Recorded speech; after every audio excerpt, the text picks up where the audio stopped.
previous bands besides Acid Tiger? Yeah, I played in, I filled in for a lot of speed. I played in Thursday for 6 years. Played for, I do studio work, so I have a lot of bizarre acts, but bands I was in, probably Thursday, a lot of speed are the most notable right now. How'd you get the name for Acid Tiger, year for the demo CD, and your first song you made with them? So me and Ben from Converge grew up together, mostly from like 14 on, and we'd been playing songs together all of our lives, like figuring out like Led Zeppelin songs, Black Sabbath songs, whatever. We wanted to start a band that was sort of that, across between what that was and what we do, and Acid Tiger came out of that. And literally Ben had a list of names, 2 words, and we kept adding to each one, and finally like those two just made the most sense with the music we were writing, so we did it. And what year was the demo CD made and the first song you made with them? Fuck man, I mean probably the first Acid Tiger song ever written was in like '99, but the reality of the situation of like being put into a real band was probably like 2007 and 8, I'd say, somewhere in there. I'm horrible with years, but I'd say 2007 or 8. Do you remember the name for the first song you made with them? I know that me and Ben always called it something crazy. I think the first song we ever wrote ended up being called, man, holy shit, I can't remember it. I don't even know if it made the CD, to be fair. Honestly, it's been so long I'd have to look at the track list.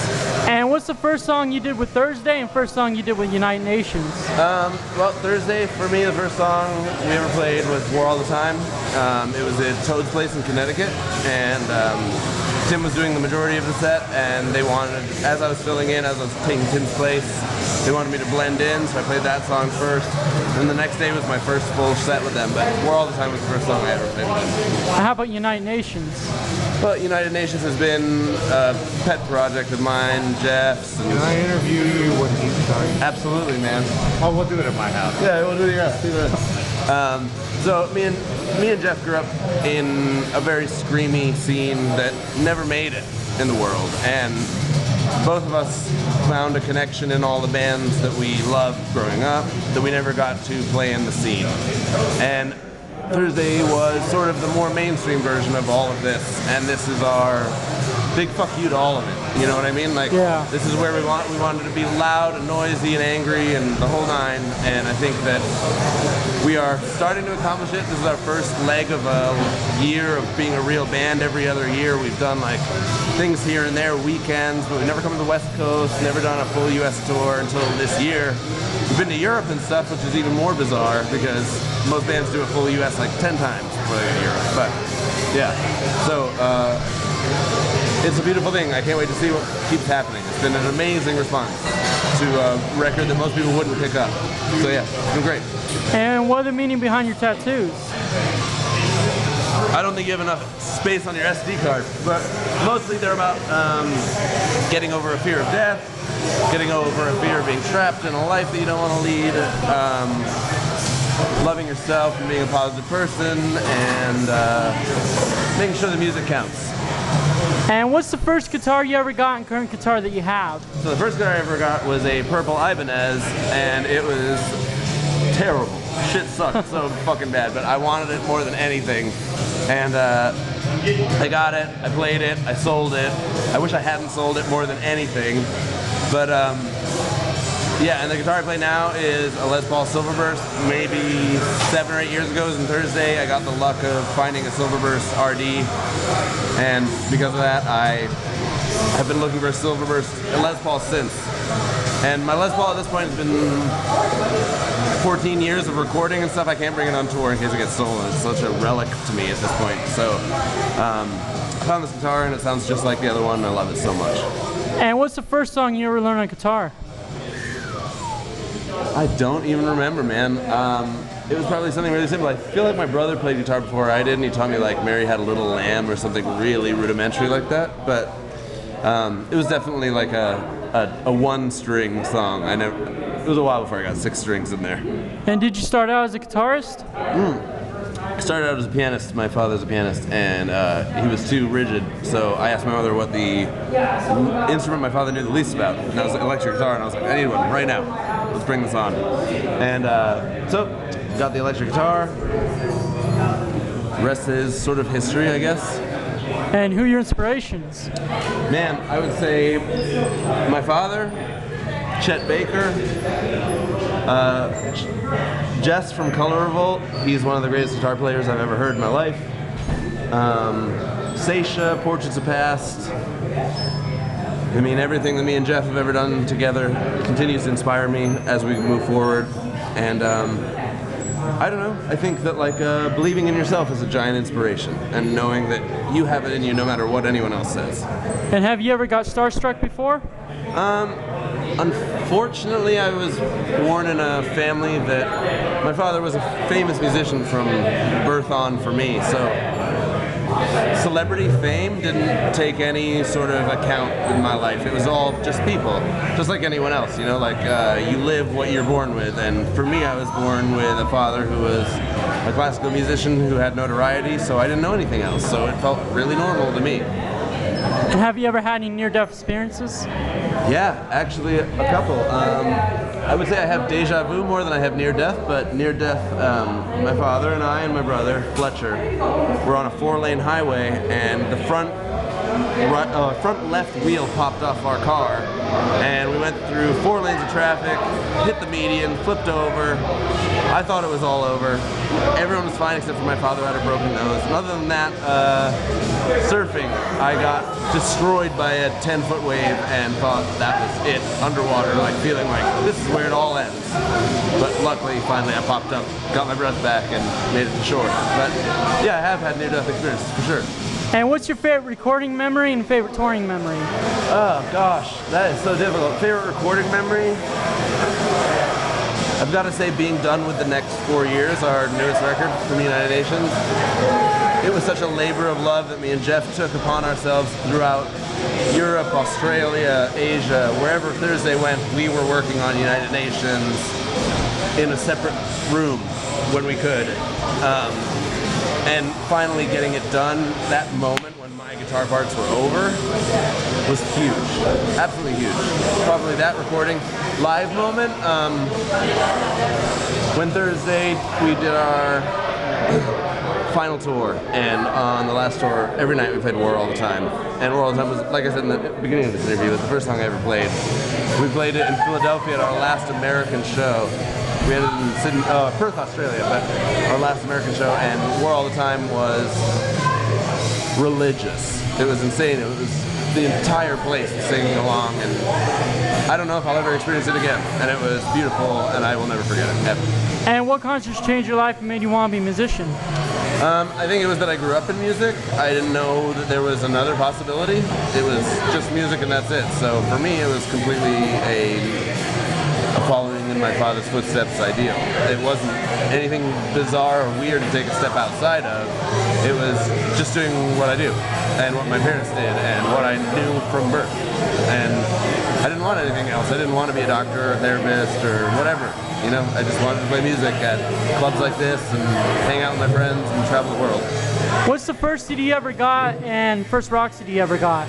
The first CD I ever got was probably something classical, but I don't remember.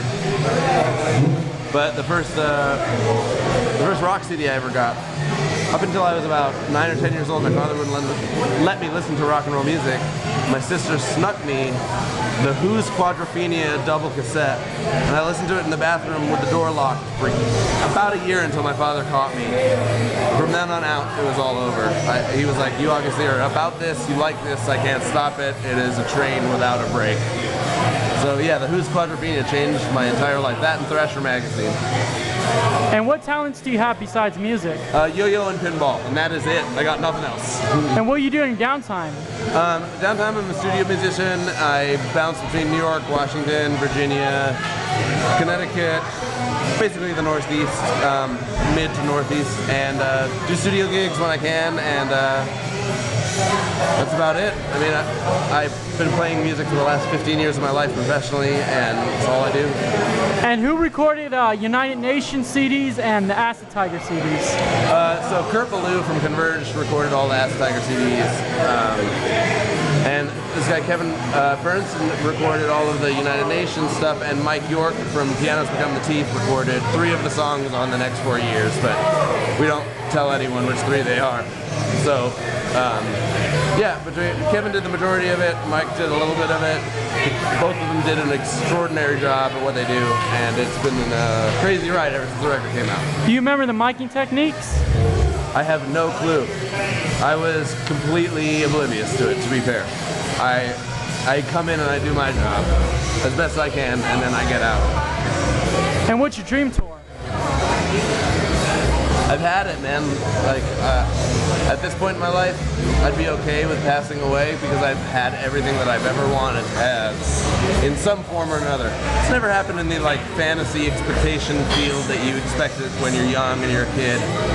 But it's all come true in a certain variation of the dream. But a dream tour, if we're talking alive or dead, I would tour with Led Zeppelin in a second. They changed my life. Led Zeppelin and The Who. I've got to play with The Who, not with them, but a show with them. So I guess Led Zeppelin would be for sure.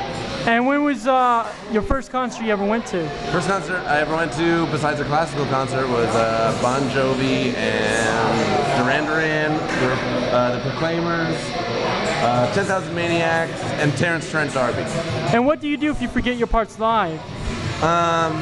Well, luckily we're a noisy band, so it's not too difficult. We practice enough and we tour enough that it's not usual that we forget parts, but when we do, we can usually fake our way through it. And what's the most sketchiest venue you ever played? What do you mean? Like the most scariest venue, you're like, I don't know if this is going to be safe. Oh, okay. For Thursday, there was a song called Circuits of Fever, where the bass part was created in a very bizarre fashion, and every night of my life, when I had to play that song live, me and Tucker Rule, who plays drums for Thursday, and now he plays drums for Yellow Card, played drums for The Wanted, we would have this intense, visual, visceral connection to make sure that we got this part right, because it was so insane, and I would wake up every day with the fear of that 20 seconds of my life for the whole day until I finally got it. And what's the scariest venue you ever played? I played for a band called Scissor, and we played Live 8 in 2005 for 1 million people, and that's a number like one human can't wrap their mind around. Seeing it just became a pasture of grass. It was like you couldn't differentiate people from grass, from lawn, from tent, from anything, and it was terrifying because anyone in that year who was important was at that event, and then there was 1 million people in front of you to not screw up in front of. And what was the event called again? Live 8. Oh, wow. And I played for a band called Scissor Sisters that year. Oh, you played with them too? Yep. How was that like? Wonderful experience. It was about a year long, maybe a little less, but they're all wonderful people who are beautiful individually and amazing collectively. And do you know who the other members of United Nations were? Yeah, I mean, I started the band with Jeff, so it's been a long time of different members, but this is the most concise, solid lineup. We've never really announced who was in the band, and now we finally are, because the lineup feels so consistent, so solid, and so important.